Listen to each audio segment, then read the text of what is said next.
Hai, selamat datang kembali di channel Dewi Gadget. Jadi hari ini kita akan ngobrol santai saja di segmen terbaru channel Dewi Gadget, yaitu Ted's Talk.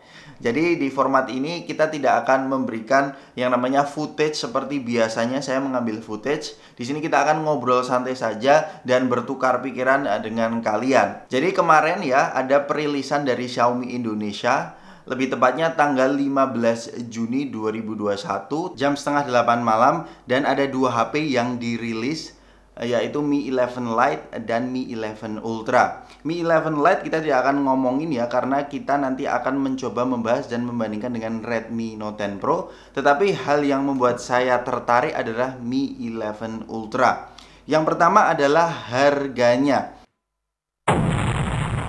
Boom! 16.99 juta.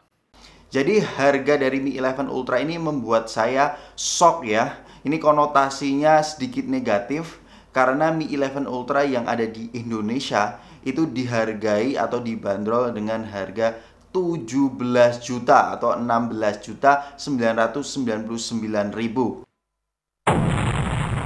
Boom! 16.99 juta. Ini kenapa saya sedikit shock, karena memang kalau kita melihat harga di Malaysia, yang versi resmi ya di Malaysia itu sekitar 4.300 ringgit, atau jika kita rupiahkan itu kurang dari 15 juta rupiah. Sehingga saya di sini berpikir kenapa bisa semahal ini. Padahal kalau di bawah 15 juta saya akan mencoba untuk membelinya dan mencoba untuk mereviewnya. Tetapi setelah harganya ini mencapai 17 juta, saya sedikit berpikir dua kali untuk membeli Mi 11 Ultra ini. Tetapi setelah saya research, ternyata dengan harga 17 juta ini ada beberapa hal yang kalian bisa dapatkan. Yang pertama adalah kalian mendapatkan garansi 24 bulan atau 2 tahun. Dan yang kedua adalah kalian mendapatkan unlimited screen protector. Jadi seumur hidup kalian bisa mendapatkan screen protector gratis ya. Dan yang ketiga, kalian akan mendapatkan pick up dan delivery ya untuk kalian yang membeli Mi 11 Ultra. Dan yang keempat, kalian mendapatkan akses VIP khusus call center dari pihak Xiaomi Indonesia. Mungkin dari 4 treatment yang saya sebutkan tadi adalah harga yang kalian bisa dapatkan di Mi 11 Ultra. Kalau di Malaysia saya tidak tahu apakah memiliki treatment seperti ini, tetapi kalau di Indonesia kalian mendapatkan treatment yang spesial. Dan satu lagi, untuk Mi 11 Ultra yang ada di Indonesia ini produknya terbatas. Jadi bagi kalian yang pengen beli, mungkin tersedia tetapi tidak terlalu masif seperti HP-HP mid-range ya. Dan itu yang kalian akan dapatkan di Mi 11 Ultra. Dari segi harganya, ini sangat bersaing banget dengan Samsung Galaxy S21 Ultra. Kita akan ngomongin bagaimana opini saya perbandingan Mi 11 Ultra dengan Samsung Galaxy S21 Ultra. Yang pertama kita ngomongin soal displaynya. Kalau kita ngomongin soal display di Mi 11 Ultra, bisa dibilang ini lebih unggul dibandingkan dengan Samsung Galaxy S21 Ultra. Yang pertama dari segi peak brightness-nya, Mi 11 Ultra itu mampu memberikan kecerahan layar hingga 1700 nits. Ya, kalau di Samsung Galaxy S21 Ultra itu hanya di 1500 nits. Itu yang pertama keunggulannya. Lalu untuk hal yang kedua, keunggulan dari Mi 11 Ultra adalah touch sampling rate-nya itu mencapai 480 Hz touch sampling, sedangkan di Samsung Galaxy S21 Ultra itu hanya di 240 Hz touch sampling. Lalu untuk hal yang terakhir, Mi 11 Ultra itu mampu menampilkan konten 10-bit color, sedangkan di Samsung Galaxy S21 Ultra hanya di 8-bit color. Plus, di Mi 11 Ultra juga ada layar AMOLED di bagian belakangnya. Itu artinya kalian bisa foto selfie menggunakan kamera belakang dari Mi 11 Ultra. Jadi menurut saya dari segi layarnya bisa dibilang Mi 11 Ultra ini lebih baik dari Samsung Galaxy S21 Ultra, dan itu mengapa harganya kurang lebih sama dengan Samsung Galaxy S21 Ultra. Itu hal yang pertama dari segi displaynya. Kemudian untuk segi fitur-fiturnya, Mi 11 Ultra itu memiliki sertifikasi atau fitur-fitur yang sama dengan Samsung Galaxy S21 Ultra. Contohnya untuk sertifikasi IP68, Mi 11 Ultra itu menjadi satu-satunya HP flagship Xiaomi yang memiliki sertifikasi ini ya.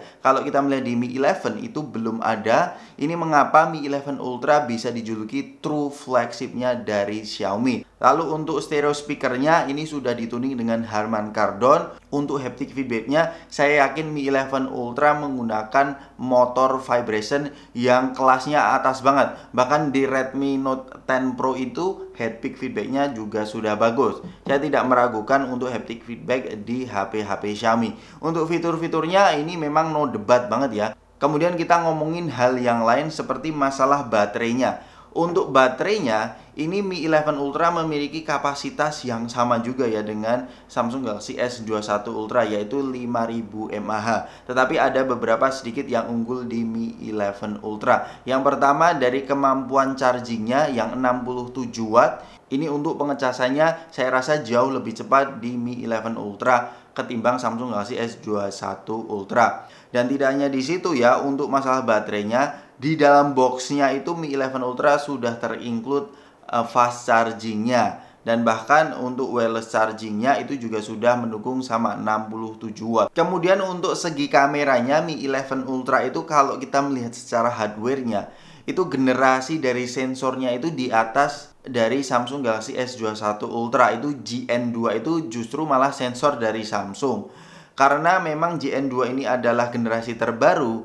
ini memang dari segi besarannya sensor itu lebih besar dibandingkan dengan Samsung Galaxy S21 Ultra. Artinya kalau sensor besar, itu pencahayaan yang kalian akan dapatkan itu jauh lebih baik. Artinya low light-nya juga lebih bagus.